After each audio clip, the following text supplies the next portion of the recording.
Hoje é segunda, 11 de março. As notícias de interesse do trabalhador, dos movimentos sociais e pela democracia estão aqui no seu jornal. Em São Bernardo do Campo, forte chuva causa deslizamento de terra na Vila São Pedro. 12 famílias têm suas casas interditadas.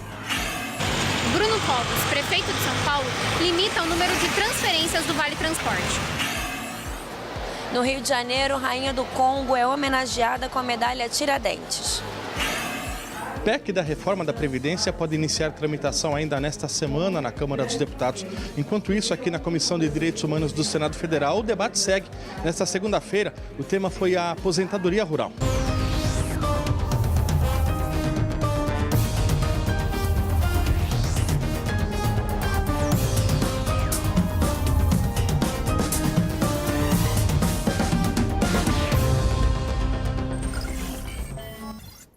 As chuvas na noite deste domingo causaram caos e destruição na capital e na região do ABC.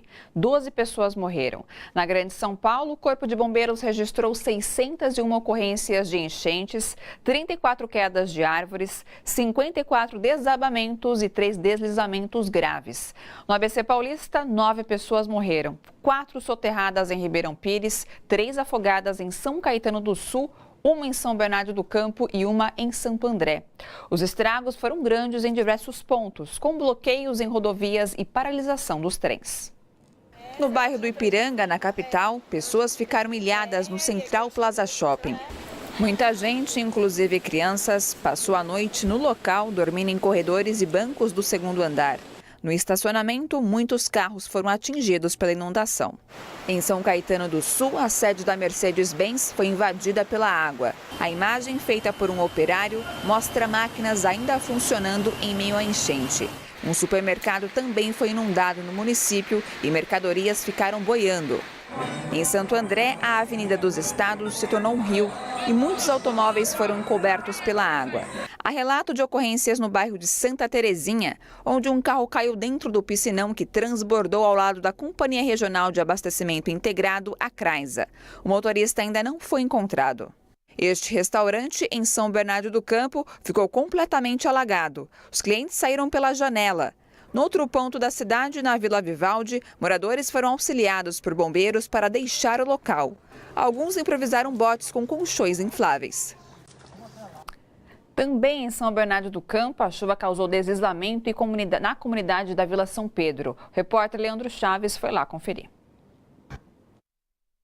A clareira que se abriu na mata já mostra a quantidade de terra que deslizou o morro abaixo, na região da Vila São Pedro, em São Bernardo do Campo. Durante a manhã, tratores tinham dificuldade para remover toda a lama do local. Segundo depoimentos de moradores, o deslizamento teria começado por volta das 8 horas da noite e veio lá do topo do morro, arrastando tudo que tinha pela frente. Ouvi uma gritaria, correria, falando que estava tudo desabando. E corri para a sacada para ver o que estava acontecendo. Nisso eu só vi os carros atravessados na rua ali, da minha casa. Daí fomos ajudar, né? Todo mundo aqui fez a solidariedade e foi ajudar a tirar os carros. Quando de repente só vi o povo lá de cima gritando: corre que está descendo a terra. Aí todo mundo correu para dentro de casa e só veio aquela avalanche assim, ó, enorme, arrastando tudo e levando embora. 12 casas foram atingidas e estão interditadas pela Defesa Civil. Uma delas é a da Selma, que estava com o filho no local quando a terra começou a descer. Foi horrível, eu estava em casa fazendo uma janta, né? Aí daqui a pouco começou todo mundo gritar, a gente vê uns estalos, corre, corre, corre. Eu saí aqui na rua, como eu moro na Viela, a gente só viu só descendo aquela lama, aqueles carros, parecia um tsunami, né? Não sei se eu falei certo, né? Mas foi horrível, horrível. A força da lama também arrastou carros e motos, que ficaram destruídos. Por sorte, não houve nenhuma vítima fatal. A gente tem conversado aqui com moradores e a gente tem observado aqui a região. Então tem mais casas em risco, tem mais famílias em risco. Então a Defesa Civil vai continuar fazendo uma vistoria aqui para poder ver se tem mais famílias para poder serem resgatadas, né? Casas interditadas. Uma equipe da assistência social conversou com moradores que tiveram as residências interditadas. A ideia é levá-los para albergues até que a situação seja regularizada. A gente não aceita isso, porque nós temos a nossa casa. Isso que está acontecendo aí foi falta de responsabilidade deles, não quer fazer o serviço. A gente já pediu várias vezes para vir fazer o muro de arrima. O pessoal tem cobrado a presença da Secretaria de Habitação aqui, porque em outros momentos apresentavam alternativa de auxílio aluguel. Eu acho que isso é importante, né? Se discutir, eu estou à disposição para discutir com a administração também a alternativa para a população aqui, mas também de outras regiões. Acho que o primeiro passo agora, o emergencial, é preservar a vida das pessoas. Só uma correção, a sede da Mercedes-Benz ela fica em São Bernardo do Campo e não em São Caetano do Sul. E outra informação é que o corpo do motorista que desapareceu no córrego ali no bairro da Vila Santa Terezinha foi encontrado. Mais outras informações sobre o nome e idade a gente dá no decorrer do nosso jornal.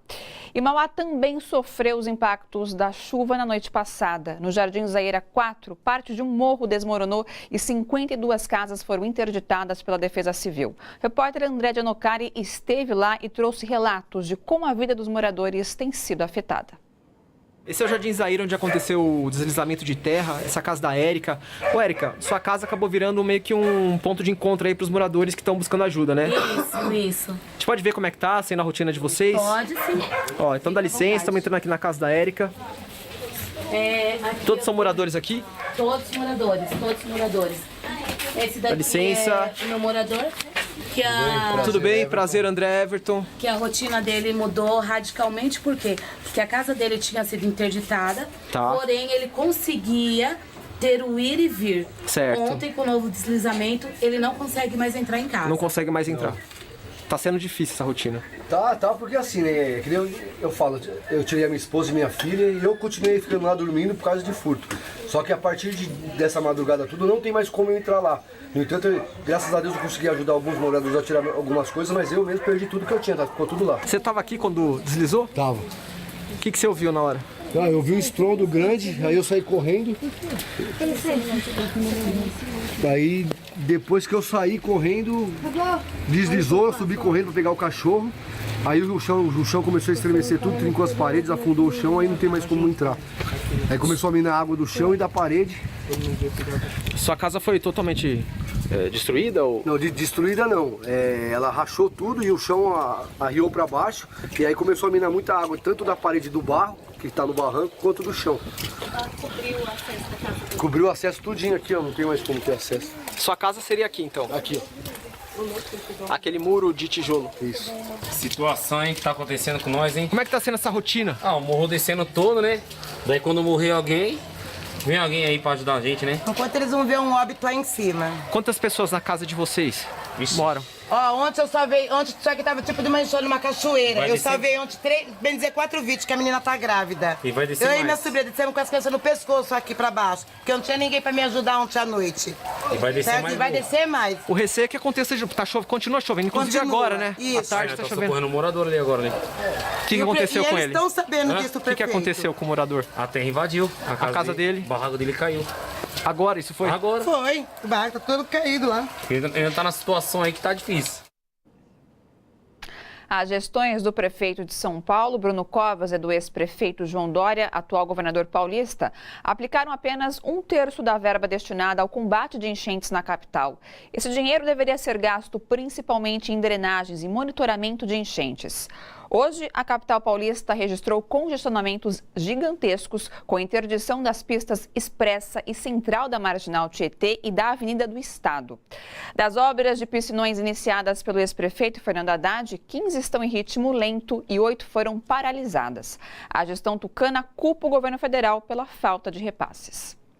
A privatização da Previdência fracassou na maioria dos países que adotou o sistema de capitalização que o governo Bolsonaro quer implantar no Brasil.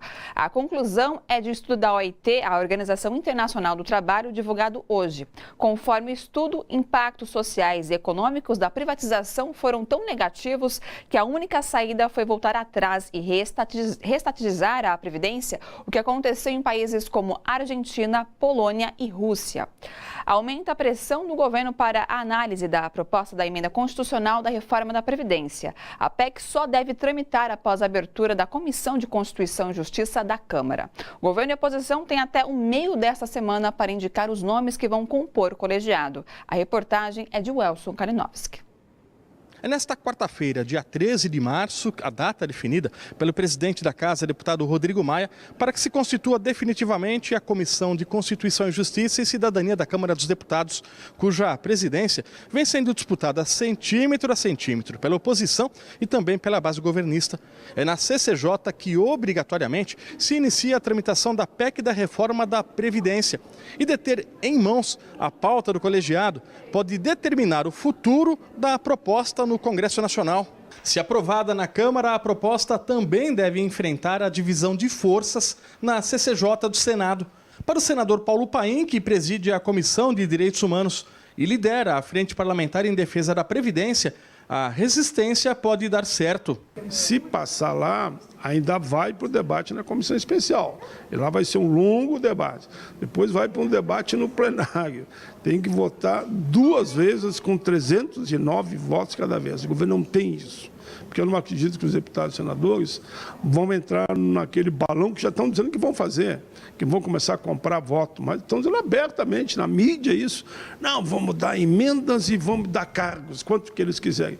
Eu não acredito que esse Congresso renovado vai entrar nessa canoa furada.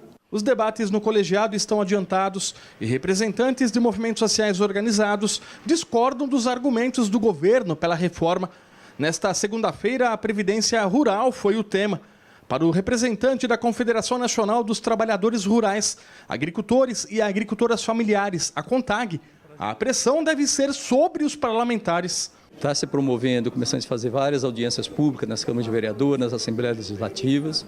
E aí também tem toda uma programação de um trabalho bem intenso dentro do Congresso Nacional, com as lideranças vindo a Brasília, visitando gabinetes, né, e participando de todo um debate durante todo o trâmite da PEC aqui dentro. Mas o ponto de partida, se não houver mobilização nas bases, os parlamentares não se sensibilizam com essa discussão. No campo, a PEC prevê a idade mínima de aposentadoria aos 60 anos para ambos os sexos. Haverá ainda a obrigação de contribuição mínima anual per capita de R$ 600. Atualmente, o valor é baseado no lucro sobre a produção. Isso significa que nós, mulheres agricultoras familiares, deveríamos trabalhar 5 anos a mais se essa reforma for aprovada. E o que a gente tem para dizer? Hoje, a mulher, quando chega aos 55 anos, já não tem mais condições de trabalho. Pela vida difícil que tem, pela dupla, tripla jornada que ela tem no campo. A gente convida os deputados e senadores para ir conhecer o espaço rural, para ir conhecer efetivamente como é que se comporta e como é que se dá o trabalho rural, para vocês terem noção da atrocidade que vocês estão cometendo em relação aos benefícios dos agricultores e dos trabalhadores rurais. Funcionários do INSS estão proibidos de dar entrevistas sobre a reforma da Previdência. É o que determina o ofício enviado às chefias pelo presidente do Instituto, Renato Rodrigues Vieira. A alegação é de que é preciso, abre aspas, uniformizar a comunicação sobre o tema, fecha aspas. Divulgada pelo ministro da Economia, Paulo Guedes, a ideia de uma proposta de emenda constitucional para acabar com as despesas obrigatórias e as vinculações orçamentárias é uma catástrofe do ponto de vista social e das políticas públicas. Para o comentarista político José Lopes Feijó, na prática, a proposta fere de morte o SUS e a educação pública. Pois bem, ao querer destruir a vinculação orçamentária, significa acabar com a obrigação de estados, municípios e o governo federal de investir um mínimo nestas áreas de educação e saúde. Evidente que isso faz parte do plano de desestruturação do Estado brasileiro.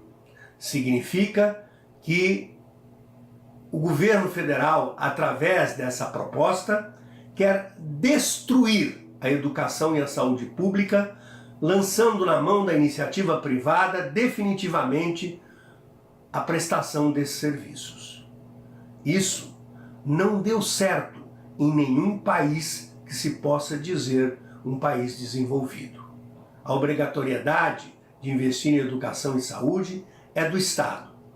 Com o golpe de 2016, foi aplicada uma severa restrição a estes serviços públicos, com a PEC do teto, a Emenda Constitucional 95, que congelou por 20 anos esses investimentos.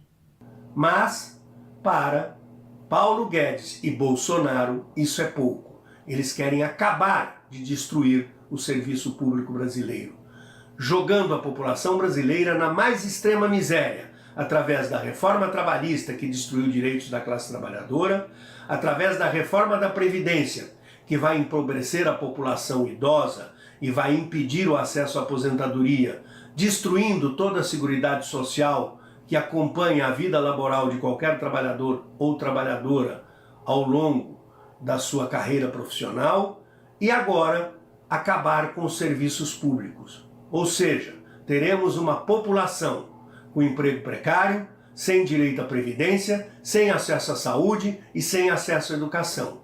Esse é o Estado que está sendo apontado por Paulo Guedes e Jair Bolsonaro. Não foi com certeza para isso que você votou. Nem quem votou contra ele, nem quem votou por ele.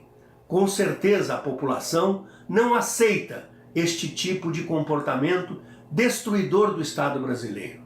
Já não basta a entrega da nossa soberania e das nossas riquezas, é preciso resistir a este descalabro e a este desmonte que estão tentando promover do Estado brasileiro, deixando uma nação absolutamente desestruturada e uma população absolutamente desamparada. As caixas pretas do avião que caiu após decolar na capital da Etiópia, Addis Abeba, foram encontradas. Os gravadores de dados de voo digital e de voz da cabine podem ajudar a esclarecer a tragédia que deixou 157 mortos. Após o acidente, a China e a Indonésia ordenaram que as companhias aéreas suspendam os voos do mesmo modelo de avião que caiu, o Boeing 737 MAX 8. Essa foi a segunda queda de um Boeing 737 em 5 meses. Veja outras notícias de destaque nesta segunda-feira. ONU lamenta a queda de avião na Etiópia. Entre os 157 mortos, 21 eram funcionários das Nações Unidas. Eles viajavam para uma conferência sobre o meio ambiente em Nairobi, no Quênia. O Boeing caiu 6 minutos após decolar. O avião transportava passageiros de mais de 35 países. Justiça da Malásia manda soltar a Indonésia acusada de matar o irmão do líder da Coreia do Norte, Kim Jong-un, após promotoria retirar a acusação de assassinato. Siti Aisha havia sido acusada de jogar um agente químico em Kim Jong-un, no aeroporto de Kuala Lumpur, na Malásia, em 2017. A acusada sempre negou o crime. Siti Aisha dizia ter sido enganada por agentes norte-coreanos para executar o ataque. O presidente argelino Abdelaziz Bouteflika desiste de concorrer ao 5º mandato presidencial na Argélia. No poder há 20 anos, ele enfrenta uma onda de protestos sem precedentes por causa de sua tentativa de reeleição, apesar da saúde debilitada. Bouteflika retornou à Argélia após 2 semanas internado na Suíça para supostamente fazer exames de rotina. Hoje, a Argélia é comandada por uma junta militar.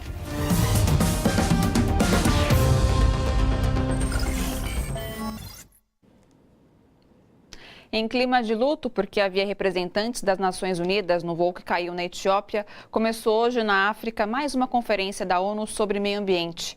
Em debate, destaca o comentarista Flávia Aguiar temas como o combate à poluição e a busca de modelos de consumo e produção autossustentáveis. Começa hoje, em Nairobi, capital do Quênia, a 4ª Conferência das Nações Unidas sobre o meio ambiente. Nairobi é a sede mundial do Programa das Nações Unidas para o Meio Ambiente.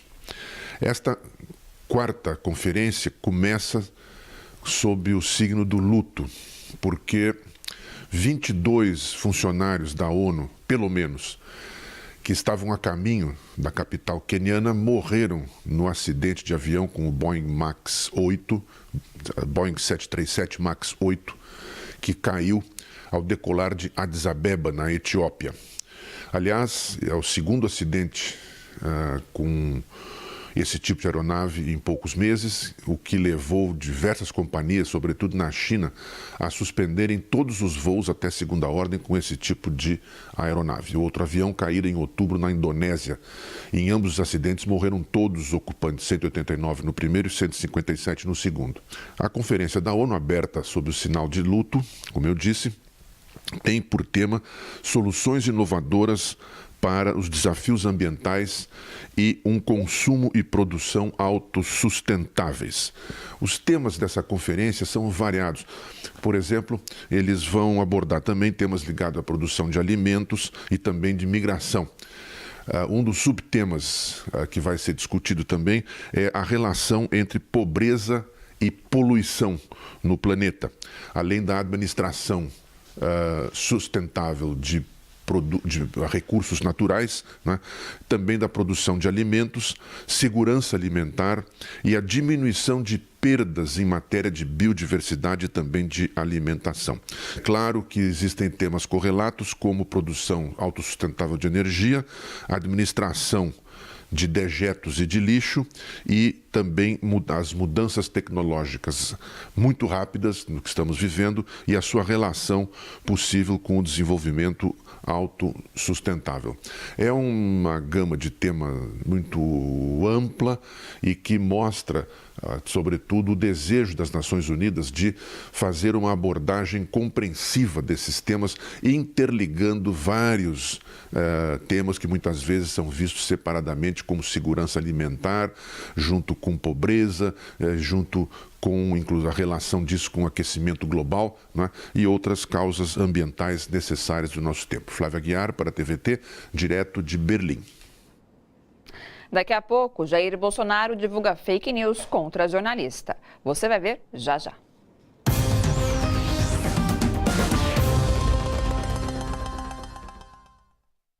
A TVT tem uma ótima notícia para você.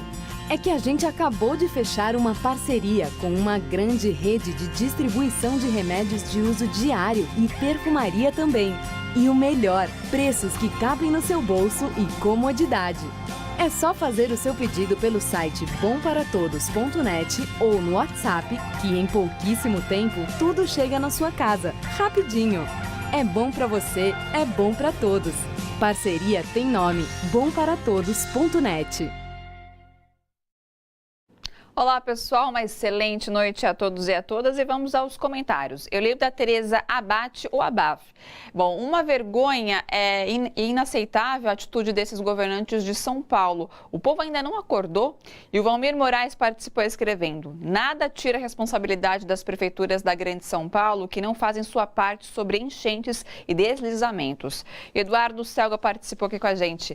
Um cidadão que perde sua moradia em um deslizamento de terra ou enchente perde parte de sua cidadania porque ele percebe que o município não se importa com ele. Daqui a pouco eu volto com mais comentários. Não saiam daí.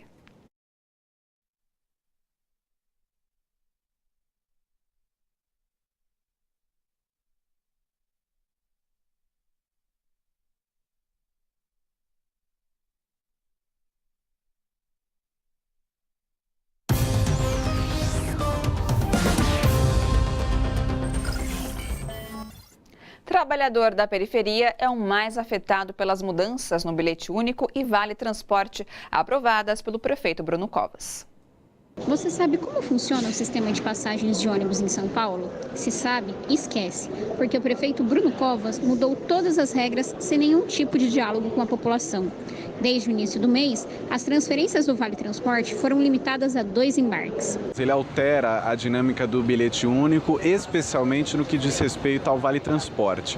Então, o que antes era possível ser feito com o Vale Transporte, agora foi modificado e você pode usar por apenas 3 horas, você pode fazer a baldeação entre 2 ônibus diferentes, o que prejudica imensamente os trabalhadores, em especial aqueles que moram mais afastado do seu trabalho. A medida pode aumentar ainda mais o desemprego nas periferias da cidade, já que as empresas podem se recusar a pagar mais 2 passagens por dia. Isso pode acarretar numa demissão dos trabalhadores que moram mais longe do trabalho e, com isso, aprofundando a desigualdade na cidade de São Paulo. É esperado que diminua a facilidade dessas pessoas buscarem emprego no centro. Então, as empresas devem começar a buscar pessoas que moram mais perto, já sendo uma exclusão bem grande das pessoas do sistema e do sistema econômico também como um todo, né? O bilhete único também sofreu mudanças radicais. Agora, ele não pode mais ser vendido sem cadastro e seus créditos terão validade limitada. Antes, você poderia usar o crédito até 5 anos depois. Agora, a validade é de apenas 1 ano. A medida deve afetar mais de 1 milhão de pessoas por mês que utilizam essa modalidade do cartão, segundo dados da SP-Trans. A Prefeitura tenta argumentar sobre a questão das fraudes que vem ocorrendo no bilhete, só que essas fraudes são conhecidas pela SP-Trans há quase 10 anos, é muito antiga essa questão das fraudes, e a SP-Trans tem um edital pronto para atualizar o sistema, modernizá-lo e tornar ele blindado contra essas fraudes. Isso resolveria o problema. A Prefeitura tentar dificultar o acesso ao bilhete não resolve o problema, impacta sobremaneira o usuário, é muito ruim para o sistema de transportes, né? Então a gente entende que as medidas são injustas e não atacam de vez o problema, podendo até criar outros e piorar o acesso das pessoas ao transporte público. Bruno Covas também lançou no início de fevereiro a licitação do transporte coletivo, que prevê corte de linhas, redução no número de ônibus na cidade e o aumento das baldeações. Isso vai ser uma medida contraditória e muito injusta, porque vai dificultar ainda mais as pessoas a usarem o sistema como um todo, né? Integrando com o metrô, integrando com as linhas que ela quer usar, no acesso ao percurso que ela quer usar, né? Então são medidas injustas e prejudiciais para o próprio sistema de transporte da cidade. Se por um lado ele pretende cortar linhas e aumentar o número de baldeação, por outro ele está reduzindo a capacidade do Vale Transporte de que essa baldeação seja feita com base na política de subsídio da Prefeitura. É uma política equivocada, o prefeito erra quando avança nesse sentido e prejudica os trabalhadores que moram mais longe do seu trabalho. Jair Bolsonaro usou declaração mentirosa para atacar a imprensa. Ele compartilhou um texto do site Terça Livre que atribuiu falsamente a frase da repórter Constança Rezende do jornal Estado de São Paulo para criticar a cobertura sobre o filho do senador Flávio Bolsonaro. O site francês Mediapart, em que foram publicadas declarações distorcidas da repórter do Estadão, desmentiu hoje as acusações repercutidas por Jair Bolsonaro. A Ordem dos Advogados do Brasil e a Associação Brasileira de Jornalismo Investigativo disseram que Bolsonaro usa sua posição de poder para intimidar veículos de mídia e jornalistas. E para falar sobre as notícias mentirosas e a falta de democracia da comunicação no Brasil, eu converso com o jornalista Laurindo Leal Filho, o Lalo. Boa noite, Lalo. Seja bem-vindo aqui no seu jornal. Tudo bom? Obrigado, é um prazer. Igualmente. Bom, Lalo, como combater as fake news justamente no momento que o próprio presidente do país, Jair Bolsonaro, ele compartilha notícias falsas? Pois é, olha, primeiro é preciso lembrar o papel da mídia no Brasil. Altamente concentrada, praticamente monopolista, com raríssimas exceções, criando aquilo que a gente convencionou chamar de pensamento único. Então, durante muito tempo, essa mídia acabou levando para a sociedade apenas uma visão de mundo, apenas uma visão política. A imagem que ela sempre quis passar, né? E sempre contrária aos interesses da maioria da população. No caso específico de ontem, né, que você acabou de informar ao telespectador, no caso específico de ontem, cometeu-se um crime, né? Quer dizer, o presidente da República colocou nas redes sociais uma mentira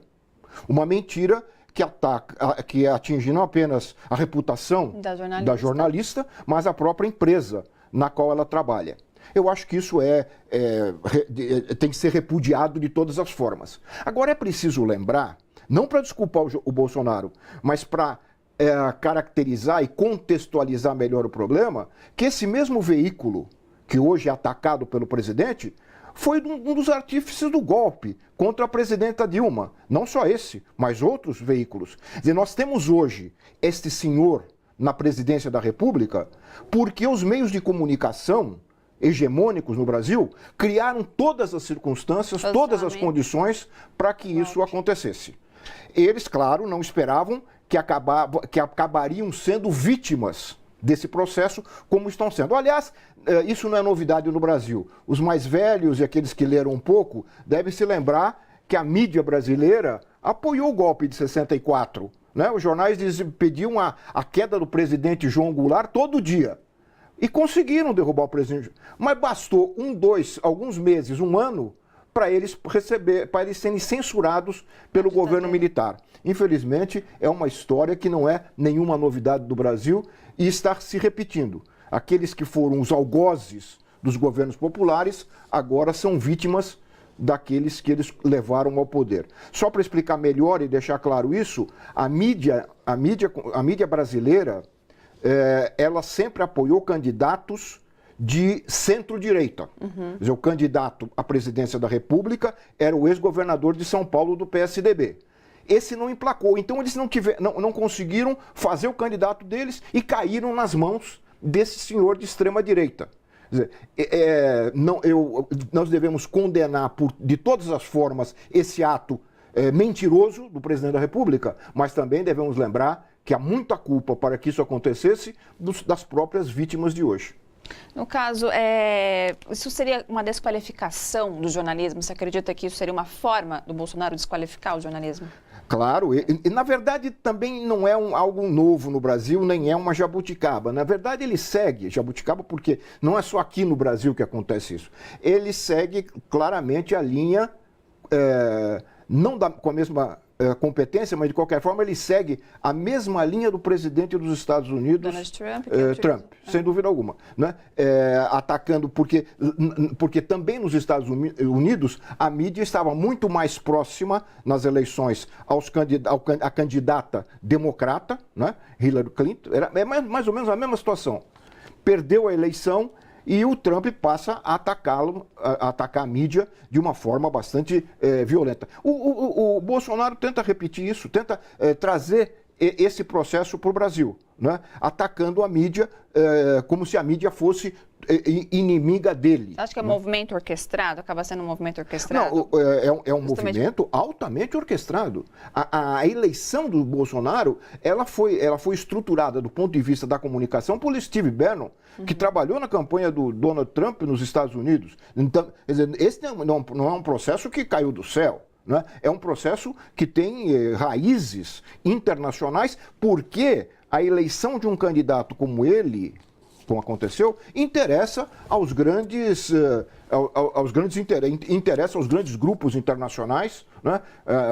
que vêm e que viram a possibilidade de um governo como esse atender a todos os interesses da desnacionalização do país, ou seja, da entrega do país, das suas riquezas, aos interesses internacionais. Quer dizer, é simbólica aquela ida do Bolsonaro antes da eleição aos Estados Unidos e ele prestando continência à bandeira. Aquilo reflete e é o melhor símbolo dessa entrega, dessa subserviência, né, que acabou ocorrendo. Do Bolsonaro.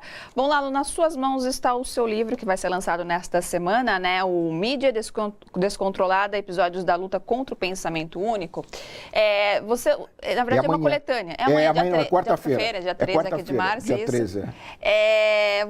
Foi uma coletânea desde 2019. Explica pra gente como é que foi montada o trabalho do seu livro, que tem também um pouquinho a ver sobre essa questão da comunicação. Não. Tem muito a ver. Eu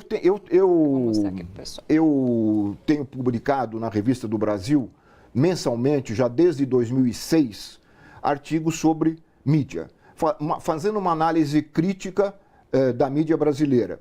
Este livro é uma coletânea de artigos que eu publiquei entre 2010 e 2018.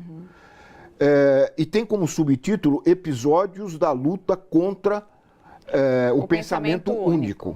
É uma luta que tem que ser permanente, porque o Brasil é uma das poucas democracias, talvez a única democracia no mundo, que tem uma mídia tão homogênea e que difunde para a sociedade apenas um tipo de pensamento. Então a luta contra o pensamento único tem que ser uma luta constante. E esses artigos, eles se inscrevem nessa linha de você estar constantemente denunciando como esse pensamento único é ruim, é prejudicial à democracia brasileira, porque impede a diversidade de ideias, impede o confronto de visões de mundo.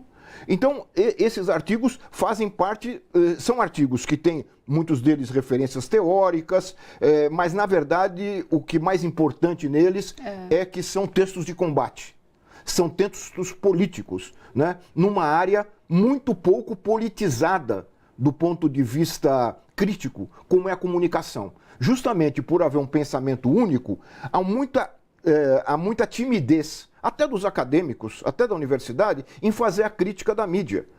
Infelizmente, muitos acadêmicos, políticos têm vontade, muita vontade às vezes, de aparecer nas páginas amarelas de uma revista, no horário nobre de um telejornal importante e se retraem à crítica.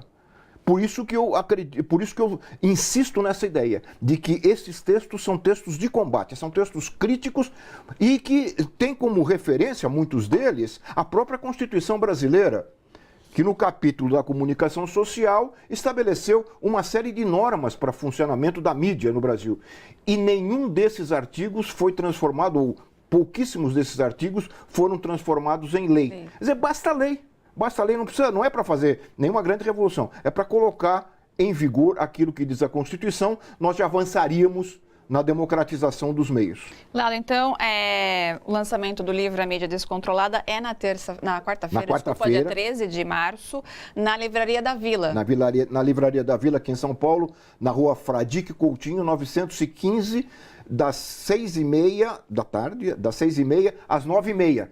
Porque depois a livraria fecha, então tem que chegar nesse horário. Aí você vai estar lá para autografar? Claro, com muito prazer. E até vai ter um vinhozinho. Ah, então, não percam, hein? Obrigada, Lalo, pela sua participação. Eu que agradeço. Tudo de bom. Bom, veja agora como fica o tempo nesta terça em São Paulo e outras cidades.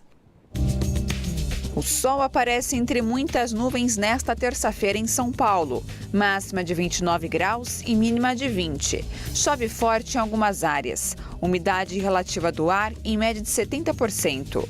Índice ultravioleta extremo. Mesma situação em São Bernardo do Campo. Céu encoberto com aberturas de sol. À tarde, a previsão de pancadas de chuva isoladas que poderão vir acompanhadas de trovoadas. Máxima de 29 e mínima de 20 graus. Já em Mogi das Cruzes, tempo parcialmente nublado durante todo o dia, com chuvas localizadas a partir da tarde. Máxima de 26 graus e mínima de 21. Em Brasília, a variação de nuvens pela manhã com curtas aberturas de sol. Previsão de pancada de chuva isoladas que poderão ser fortes. Máxima de 27 e mínima de 18 graus. Vamos para um rápido intervalo e voltamos já já.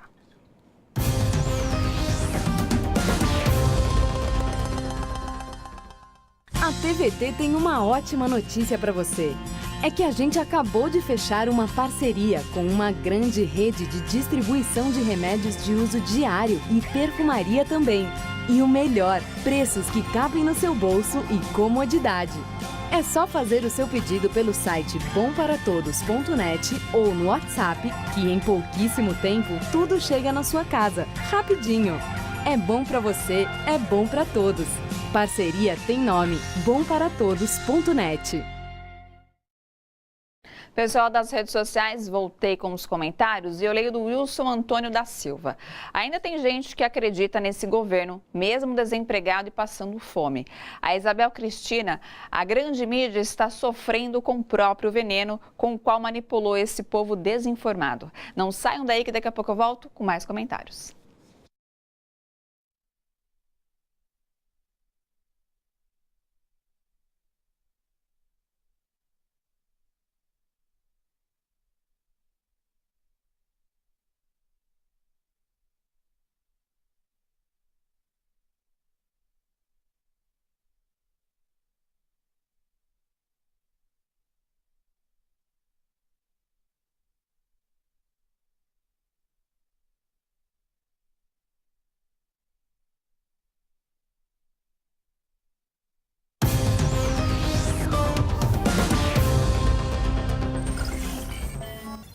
Mais uma vítima de ameaças de morte é obrigada a ir embora do Brasil. Depois do deputado Jean Willis, agora é a filósofa e escritora Márcia Tiburi. Cansada de ataques nas redes sociais e obrigada a andar com seguranças, ela preferiu se mudar para os Estados Unidos, onde foi acolhida pela organização Pesquisadores em Risco. Rainha do Congo é homenageada na Assembleia Legislativa do Rio de Janeiro. O Congo é um dos países de etnia Bantu, o primeiro povo africano a pisar no Brasil, contribuindo para a nossa identidade cultural. Tambores, cores e danças para receber a realeza. Cenário incomum na Assembleia Legislativa do Rio. Uma mesa presidida por mulheres negras para homenagear rainhas africanas. Diambi Kabatusuila, rainha de um dos povos da região central do Congo, recebeu a medalha Tiradentes, principal honraria do estado. A rainha nigeriana Naomi Ogunwusi de Ifé também participou da cerimônia. Ter contato com o Congo, ter contato com a Nigéria, é lidar com a nossa ancestralidade. É conhecer a nossa história, é conhecer os nossos valores, é um reencontro do povo brasileiro consigo mesmo. A plateia, composta majoritariamente por negros, contrastou com as pinturas que retratam a história elitista da casa. Um sinal positivo de mudança. Se você olhar os espaços dessa alergia, assim, você vê que são homens brancos. Então, enquanto os nossos corpos, né, um corpo negro, o corpo mais pigmentado, ele é colocado sempre enquanto submisso. E dar uma medalha a uma rainha negra, saber da resistência dessa mulher, assim, na vida, no mundo, é muito fabuloso. A visita da rainha começou em Salvador em 27 de fevereiro, passou por Minas Gerais e daqui segue para São Paulo. Ela tem visitado templos religiosos, locais históricos com referências à cultura negra e indígena e projetos sociais. O estabelecimento de um diálogo importante para brasileiros e africanos. Somos africanos, né? Somos de origem africana, mas a gente precisou criar novas identidades a partir da nossa própria realidade. E essa parceria, ou essa ponte, recria a nossa própria origem, essa identidade inicial, essa identidade primeira. Em seu discurso, a rainha Diambi conclamou os brasileiros a repudiarem atitudes fascistas, machistas e discriminatórias. Não discriminam. A diferença de diversidade é a nossa riqueza. Nossa unidade é a nossa riqueza. O meu conjunto de todos os povos não tem mais para passar.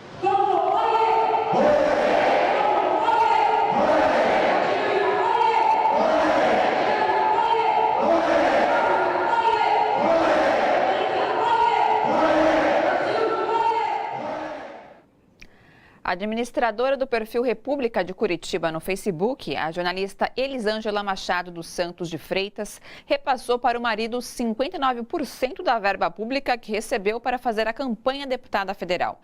Derrotada, ela foi contratada para trabalhar no gabinete do senador Flávio Bolsonaro.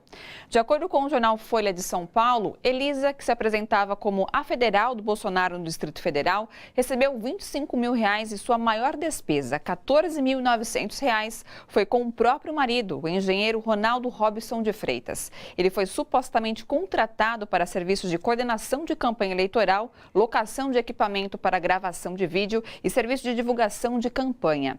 A candidata teve apenas 11 mil votos. E para assistir às reportagens do seu jornal e também os outros conteúdos produzidos pela TVT, é só acessar o nosso portal. O seu jornal termina aqui. Boa noite a todos e a todas. Até amanhã. E a luta por direitos humanos e democracia continua.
Pessoal, de volta com as redes sociais, eu gostaria de agradecer a todos que participaram com seus comentários, pela interatividade nesta segunda-feira. E não se esqueçam, amanhã, pontualmente, às 7 da noite, tem mais notícias e informações aqui no seu jornal. Continue participando. Beijo grande, até lá!